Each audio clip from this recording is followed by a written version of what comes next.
Hello everyone. Craig here with Craig Dacey Financial Coaching with yet another EveryDollar tutorial video.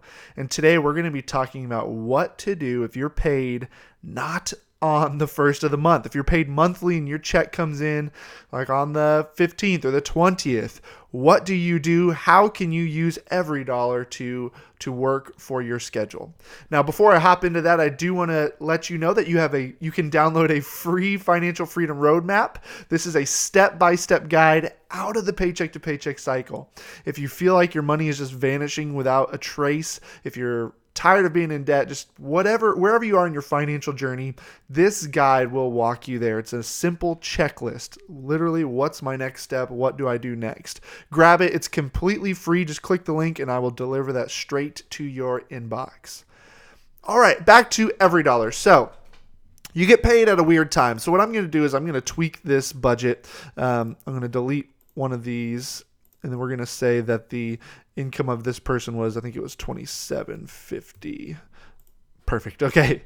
And so let's say your paycheck comes in, you're paid once a month or something, and it's on a weird date. Let's just say the 20th. So on the 20th, your paycheck comes in.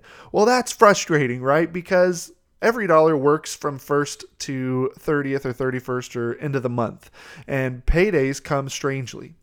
I know this firsthand. When I was a teacher, when I was teaching, we got paid on the 25th every month.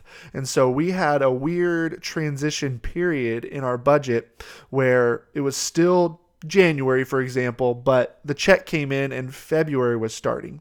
So there's a couple options that you can do. If your paycheck is on something like the 25th, like mine was, you could just wait.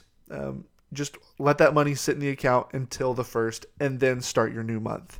Now, if your check comes in on the 20th or the 15th, that's less likely because that's kind of harder to do to get to that point.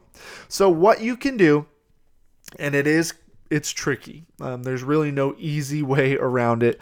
But what you can do is, let's say it's January 15th and your check comes in. Well, you start working January for the rest of the month. So when expenses come in, you go fill up on gas, $10, whatever. I wish it cost $10 to fill up the tank. So I had a transaction for that. Then suddenly February starts.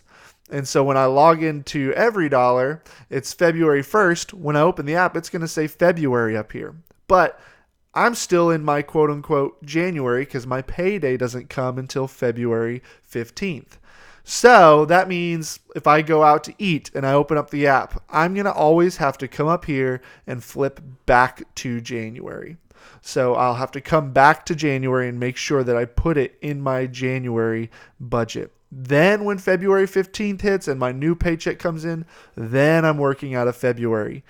It's not pretty, I know, but that's one way to do it. If this is too much for you, then there's paper and pencil is another great way to budget. Maybe one day they'll change EveryDollar into a way to do fiscal months, meaning the payday to payday instead of just 1st to 30th or 31st or whenever. But for now, that's the way to do it. Another thing you can do is when you log in to February and you're going to make a transaction, you can add a new transaction and you can choose the date it goes into. So let's say it's a $10 transaction. Let me find a place to put it. We'll say it's gas again and $10 again. Man, I got like the best car in the world spending $10 on gas. You just click on the date. So when you add it in, you'll just have to come back and change the date. So maybe it's February 5th, but you come in here and you'll just put it in January. It doesn't matter what date in January you stick it in. And then that way it tracks it in January. So you'll notice I added it in here. Although it's still taking it from my February budget. So that may not work. That's what I get for trying to fly by the seat of my pants.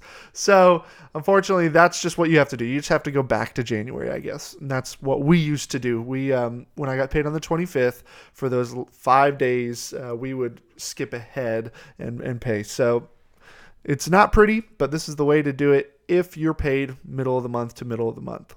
Let me know if you have a better way of doing it. Like I said, I'm not in love with this method. It's just one way to go about it. If you know a better way, let me know in the comments box below. I'm always all about learning new techniques and new strategies. Or if you have a question, confused about something, let me know. I'm happy to answer that for you. And in the meantime, grab that free financial freedom roadmap. Again, completely free PDF, emailed directly to you. Click on the link to get that. Otherwise, I will see you guys in my next video.